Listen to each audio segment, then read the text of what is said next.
Assalamualaikum warahmatullahi wabarakatuh. Kami dari kelompok 7 akan mempresentasikan bab 1, yaitu pokok-pokok kaidah Islam. Sebelumnya, perkenalkan, nama saya Raditya Dava Alana Mardika. Saya Ananda Ayu Eka Putri. Saya Indi Friska Olincia. Saya Jayanti Anggrani Putri Lestari. Dan saya Nisma Mutiara Rifki.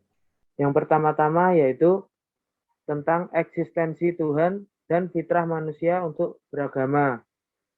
Fitrah diambil dari kata Arab, yaitu fatoro, yang artinya terbuka atau mengungkapkan. Bisa juga diartikan sebagai tabiat, kebiasaan, peristiwa, asal-usul, agama, atau ciptaan.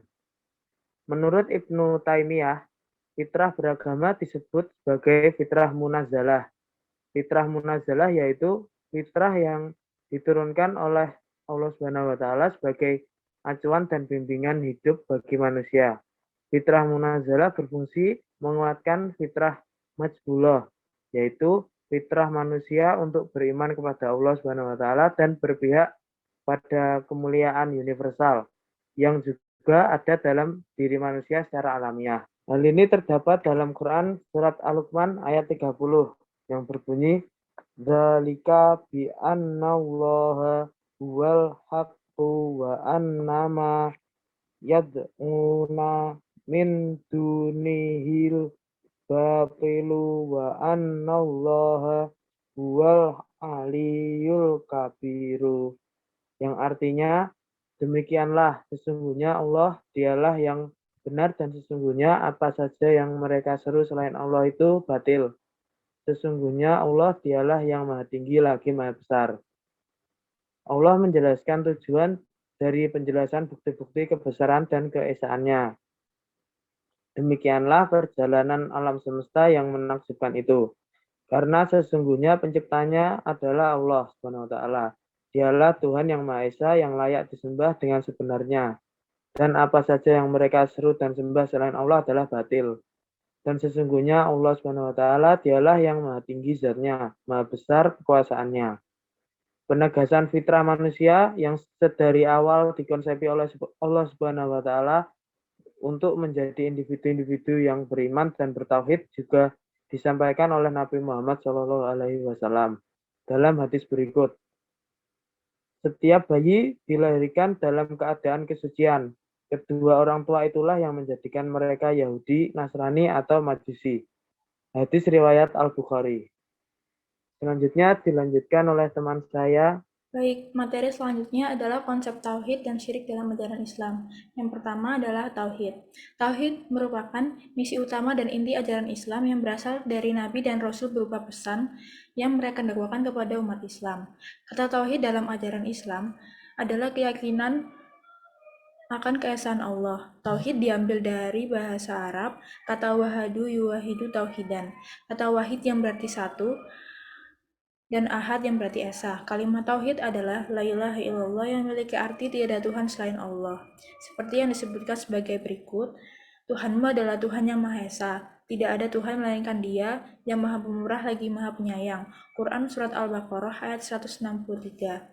Dalam perkembangannya, tauhid telah menjelma menjadi salah satu cabang ilmu dalam Islam, yakni ilmu tauhid.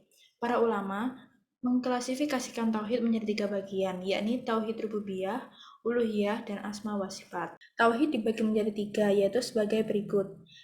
Yang pertama ada tauhid rububiyah. Rububiyah mengandung kata Rob, bahwa Allah adalah Tuhan yang menciptakan, mengatur, dan menguasai semesta alam. Seperti pada ayat berikut. Ala lahul halaqu wal amru tabarakallahu rabbul alamin. Yang artinya, ingatlah, menciptakan dan memerintah hanyalah hak Allah. Quran Surat Al-A'raf ayat 54. Contoh tauhid rububiyah. Pertama, percaya bahwa hanya Allah yang mampu menciptakan segala sesuatunya, bukan makhluk lain atau zat lainnya. Ingatlah, mencipta dan memerintahkan hanyalah hak Allah, Maha Suci Allah, Rabb semesta alam. Quran Surat Al-A'raf ayat 54. Tidak ada zat lain yang mampu menciptakan alam semesta, baik buah, biji, yang paling kecil pun adalah ciptaan Allah. Jika ada seseorang yang mempercayai bahwa ada yang mampu menciptakan selain Allah, maka sesungguhnya ia masuk ke dalam dosa yang sangat besar. Misalnya saja ketika pasangan suami istri yang telah lama menikah, namun belum memiliki anak mendatangi seorang dukun untuk mendapatkan anak. Maka mereka sudah masuk ke dalam syirik rububiyah. Mereka menganggap bahwa dukun tersebut mampu menciptakan bayi sebagai momongan mereka, padahal hanya Allah lah yang sebagai tempat memohon dan meminta. Yang kedua, percaya Allah yang mengatur semua karena tidak ada makhluk atau zat lain yang mampu mengatur seluruh isi alam semesta kecuali Allah Subhanahu wa taala. Allah Subhanahu wa taala berfirman, "Segala puji bagi Allah, Rabb atau penguasa semesta alam." Quran surat Al-Fatihah ayat 2. Yang ketiga, percayalah Allah yang memberi rezeki, hanya Allah lah yang mampu memberikan rezeki kepada setiap makhluk. Karena sesungguhnya semua makhluk tidak akan bisa mendapatkan rezekinya sendiri kecuali atas ridho Allah Subhanahu wa taala. Allah berfirman, "Hai manusia, ingatlah akan nikmat Allah kepadamu. Adakah pencipta selain Allah yang dapat memberi rezeki kepadamu dari langit dan bumi?" Quran surat Fatir ayat 3. Lalu yang kedua ada tauhid uluhiyah. Uluhiyah mengandung kata ilah, bahwa karena Allah adalah Rabb yang mencipta, mengatur dan menguasai alam, maka hanya dialah yang patut dan layak disembah, dan selain ia adalah makhluk yang dicipta, atau ciptaan Allah sehingga tidak layak untuk disembah. Seperti pada ayat Dzalika bi annallaha huwal haqqu wa anna ma yad'una min dunihil batil. Demikianlah karena sesungguhnya Allah dialah yang hak dan sesungguhnya yang mereka seru selain Allah adalah batil. Quran surat Luqman ayat 30. Contoh tauhid uluhiyah. Yang pertama, beribadah hanya kepada Allah. Kedua, takut hanya kepada Allah. Ketiga, mencintai juga karena Allah. Penerapannya dalam kehidupan sehari seperti kita hanya melakukan ibadah hanya untuk Allah, tidak untuk manusia atau hal lainnya. Ikhlas 100% untuk Allah, berdoa kepada Allah, meminta kepada Allah, melibatkan Allah dalam semua aktivitas kita. Tidak mendatangi dukun, tidak percaya ramalan, dan tidak mencontek saat ujian, karena kita meyakini bahwa Allah Maha melihat. Contoh penyimpangan uluhiyah di antaranya saat kita mengalami musibah, di mana ia berharap bisa terlepas dari musibah itu, lalu orang itu datang kepada seorang dukun. Kita meminta di tempat itu supaya penghuni tempat itu atau sang dukun bisa melepaskan dari musibah yang sedang menimpanya. Ia berharap dan takut jika tidak terpenuhi keinginannya. Itu merupakan penyimpangan uluhiyah, tauhid uluhiyah. Lalu, tauhid yang ketiga adalah tauhid asma wa sifat, yaitu beriman dan percaya pada nama Asmaul Husna dan sifat Allah. Artinya adalah pengesaan Allah dengan nama-nama dan sifat-sifat yang dimiliki Allah yang ditegaskan dalam firman Allah, "Kamitslihi syai'un wa huwas samiul basyir." Yang artinya tidak ada sesuatu pun yang serupa dengan Dia dan Dialah yang Maha mendengar lagi Maha melihat. Quran surat Asy-Syura ayat 11. Lalu ada contoh tauhid asma wa sifat.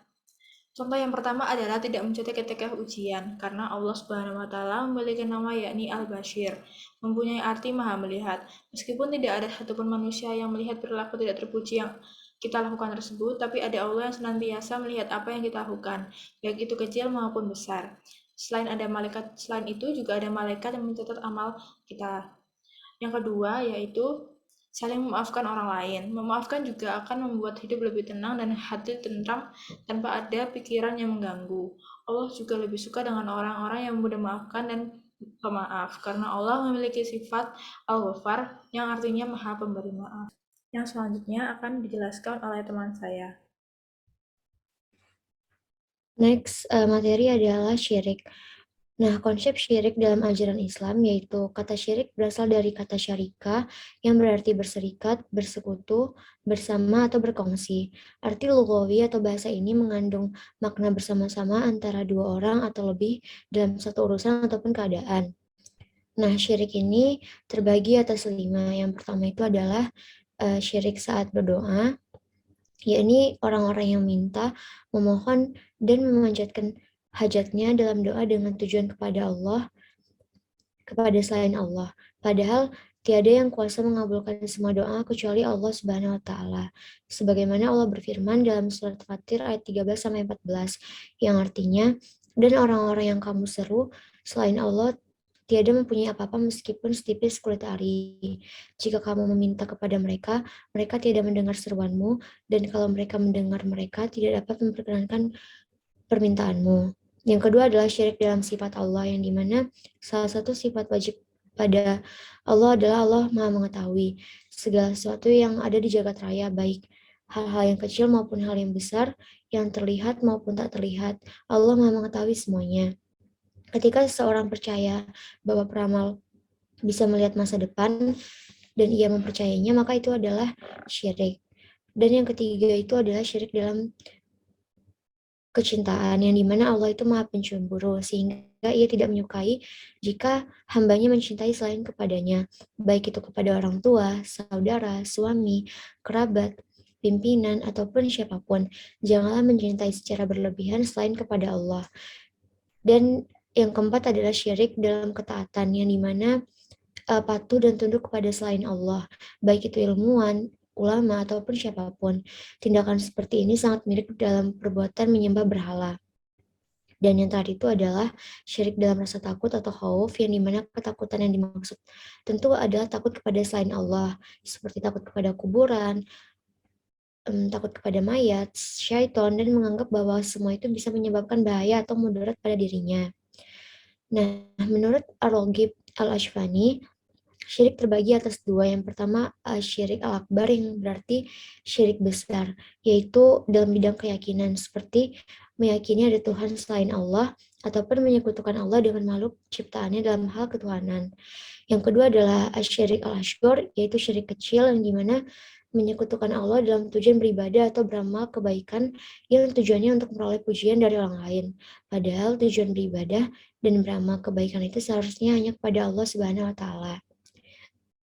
Nah, kedua macam syirik tersebut hukumnya haram, dan Allah Subhanahu wa Ta'ala tidak akan mengampuninya kecuali ia bertobat sebelum meninggal, sebagaimana ditegaskan dalam firman Allah dalam surat An-Nisa ayat 48 yang berbunyi, A'udzu billahi minasyaitonir rajim. Innallaha la yaghfiru ay yushraka biha wa yaghfir ma duna zalik liman yasha' wa may yusyrik billahi faqad iftara isman azima. Yang artinya, sesungguhnya Allah tidak akan mengampuni dosa syirik, dan Dia mengampuni segala dosa yang selain syirik. Bagi siapa yang dikehendakinya dan bagi siapa yang mempersekutukan Allah, maka sungguh ia telah berbuat dosa yang sangat besar. Adapun bentuk syirik yang tidak terhitung, banyaknya misalnya meyakini kekuasaan atau kekuatan ilahiyah atau ketuhanan pada benda-benda yang dianggap keramat, seperti pada pohon beringin, keris, binatang, kuburan, batu, patung, dan sebagainya. Nah, orang-orang yang berbuat syirik pasti sudah benar-benar buta mata hatinya. Padahal Allah memiliki 3 kekhususan yang tidak boleh disetarakan.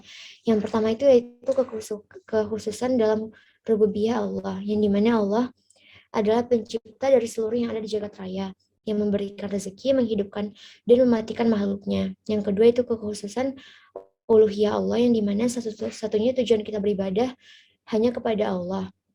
Allah adalah satu-satu Tuhan yang berhak dan wajib kita sembah. Tidak ada Tuhan selain Allah maupun Tuhan, yaitu semesta alam. Oleh sebab itu, segala bentuk ibadah yang kita lakukan seperti sholat wajib 5 waktu, puasa, zakat, sholat sunnah, sedekah, itu hanya berlandaskan kepada Allah Subhanahu wa Ta'ala. Dan yang terakhir adalah kekhususan dalam asma dan sifat Allah, yang dimana ada 99 asmaul husna dan 20 sifat wajib Allah yang wajib kita ketahui, serta bahwasannya kesemuaan sifat itu tidaklah boleh kita persamakan dengan makhluk atau benda apapun di jagat raya ini.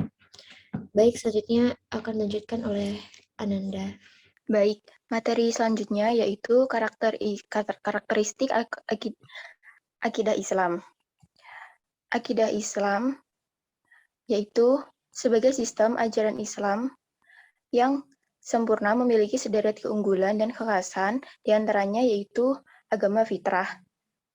Yaitu agama Islam diturunkan oleh Allah untuk kepentingan dan kebahagiaan manusia. Siapapun yang mengamalkan Islam dengan penuh ketaatan dan ketulusan, niscaya akan memperoleh kemuliaan. Tidak sedikit pun ajaran Islam yang bertentangan dengan nilai kemanusiaan dan membebani manusia.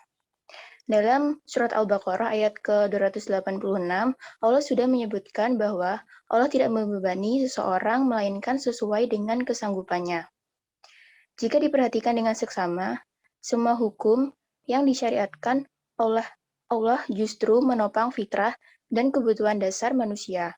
Hal ini sesuai dengan substansi dari tujuan ditetapkan syariat Islam, yaitu untuk menjaga agama, jiwa, akal, keturunan, dan harta.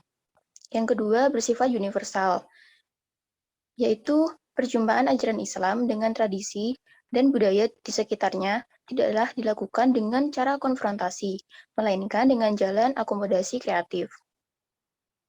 Pengetahuan yang dikembangkan dalam ajaran Islam merupakan serapan dari warisan intelektual peradaban sebelumnya. Kemudian peradaban itu disajikan kembali menjadi warisan dunia yang memberi manfaat bagi seluruh umat manusia. Universalitas ajaran Islam telah dinyatakan oleh Allah Subhanahu wa Ta'ala di dalam Quran Surat Al-Anbiya ayat ke-107 yang berbunyi, "Kami tidak mengutusmu kecuali sebagai rahmat bagi alam semesta." Yang ketiga yaitu melanjutkan tradisi tauhid. Tauhid merupakan urat nadi dan tujuan utama agama Islam. Konsep Islam sebagai agama tauhid merupakan mata rantai ajaran sepanjang sejarah manusia dari para nabi dan rasul, mulai dari Nabi Adam, Ibrahim, Daud, Musa, dan Isa sampai Muhammad SAW sebagai difirmankan oleh Allah Subhanahu wa Ta'ala dalam Quran Surat Al-Anbiya ayat ke-25 yang berbunyi yaitu, "Kami tidak mengutus seorang rasul pun sebelum kamu, melainkan kami wahyukan kepadanya bahwa tiada Tuhan selain Aku." Yang keempat yaitu menyempurnakan agama yang terdahulu. Sebelum Islam datang, telah ada agama di dunia ini, yaitu agama yang masuk kategori samawi atau agama langit dan ardi atau agama bumi. Namun agama tersebut memiliki berbagai keterbatasan. Agama-agama sebelum Islam hanya diperuntukkan untuk umat tertentu, misalnya agama Yahudi dan Nasrani yang hanya diperuntukkan bagi Bani Israel seperti dinyatakan dalam Matius 15 nomor 24. Maka jawab Yesus katanya, "Tiadalah aku disuruh kepada yang lain hanya kepada segala domba yang sesat di antara Bani Israel." Sedangkan Islam mempunyai visi universal sebagaimana yang ditegaskan dalam Quran Surat Al-Anbiya ayat ke-107. Dan kami tidak mengutus engkau Muhammad SAW melainkan untuk menjadi rahmat bagi seluruh alam. Ajaran-ajaran Tuhan yang terdapat dalam agama sebelum Islam sudah dipalsukan oleh para tokoh pemuka agama. Misalnya Taurat Perjanjian Lama dan Injil Perjanjian Baru. Bahkan isi Injil Lukas, Matius, Markus, Yohanes, dan Paulus dapat dibandingkan, maka akan ditemukan perbedaan prinsipil, sedangkan agama Islam tidak akan dipakai Al-Quran sebagai sumber ajaran Islam yang dijamin keasliannya oleh Allah Subhanahu wa Ta'ala, dan sudah dituliskan dalam Quran Surat Al-Hijr ayat 9, "Sesungguhnya kamilah yang menurunkan Al-Quran, dan sesungguhnya kami benar-benar memeliharanya." Yang kelima yaitu mendorong kemajuan. Manusia akan terwujud apabila manusia mampu memanfaatkan potensi akalnya dengan baik. Misi tauhid adalah membebaskan manusia dari penjara mitos, tahayul, dan penghambaan kepada ciptaan Allah. Allah dengan segala isinya diciptakan untuk dimanfaatkan, bukan untuk disakralkan. Banyak sekali ayat Al-Quran yang menantang manusia untuk menggunakan akal pikirannya. Islam mengajarkan bahwa hukum-hukum Allah dalam kehidupan ini ada dua macam, yaitu yang tertulis atau qauliyah dan yang tidak tertulis kauniyah. Sunnah qauliyah adalah hukum yang diwahyukan, sunnah kauniyah ialah ketentuan yang tidak diwahyukan seperti tata surya, matahari, iklim, hukum titik cair baja, gravitasi, dan sebagainya. Hal itu dimaksudkan agar manusia melakukan penelitian dan memikirkan betapa dahsyatnya ciptaan Allah Subhanahu wa Ta'ala. Dan dalam Quran Surat Yunus ayat ke-101, Katakanlah bahwa perhatikanlah apa yang ada di langit dan bumi tidaklah bermanfaat, tanda kekuasaan Allah dan Rasul-Rasul yang memberi peringatan bagi orang-orang yang tidak beriman. Sebagai bukti konkret, Islam mendorong kemajuan adalah bahwa syariat tidak mengatur secara rinci hal-hal yang berkaitan dengan kehidupan dunia, asalkan tidak melanggar tuntutan syariat dan Islam akan mendukungnya. Jadi, dapat disimpulkan bahwa Islam memiliki karakteristik yang membedakan dari agama-agama Islam. Dari agama-agama lainnya, keunggulan Islam yang paling penting adalah ajaran yang bersifat universal sehingga saat ini semakin banyak yang meyakininya. Selanjutnya akan dilanjutkan oleh teman saya. Baik, materi yang terakhir yaitu perbandingan agama-agama samawi. Yang pertama, agama Yahudi. Yahudi adalah agama tertua di antara agama Semitik atau Ibrahimah. Agama ini hidup hampir 4.000 tahun. Nenek moyang mereka, Ibrahim alaihissalam, adalah bapak monoteisme. Sebenarnya yang menyebarkan agama Yahudi adalah Nabi Musa alaihissalam, tetapi Yahudi Ortodoks menganggap bahwa agama mereka bermula dari Nabi Ibrahim alaihissalam. Doktrin sistem kepercayaan yang dianut dan diperjuangkan Nabi Musa alaihissalam adalah monoteisme. Ia melanjutkan tradisi monoteisme yang diajarkan Nabi Ibrahim alaihissalam. Monoteisme Yahudi adalah monoteisme transenden dan etis. Maksudnya, Tuhan itu satu dan transenden, tetapi ia berhubungan etis dengan manusia. Sepeninggal Nabi Musa alaihissalam, gangguan syirik mulai menerjang, yaitu adanya pemujaan berhala dan adanya konsep bahwa Uzair sebagai anak Allah. Yang kedua yaitu Kristen. Kristen adalah agama orang yang mengaku percaya kepada Yesus Kristus atau Isa Al-Masih. Yesus asal dari Palestina Nazaret, sehingga ia digelari Nasrani dan agama yang dibawanya adalah Nasraniyah atau Nasrani. Yesus menjadi terkenal karena mukjizat dan fasih dalam menyampaikan dakwah. Dalam Islam, menyangkal jika Yesus meninggal di tiang salib. Karena menurut Al-Quran yang disalib adalah muridnya yang berkhianat, yaitu Yudas, yang wajahnya diserupakan oleh Allah dengan Yesus atau Nabi Isa alaihissalam. Yesus meneruskan ajaran monoteisme murni, tetapi dalam perkembangannya, Kristen lebih mementingkan doktrin Trinitas daripada ajaran Tauhid. Doktrin Trinitasnya yaitu Tuhan Allah, Yesus, dan Roh Kudus. Menurutnya, Tuhan menginkarnasi sebagai manusia, yaitu Yesus, dan menebus dunia.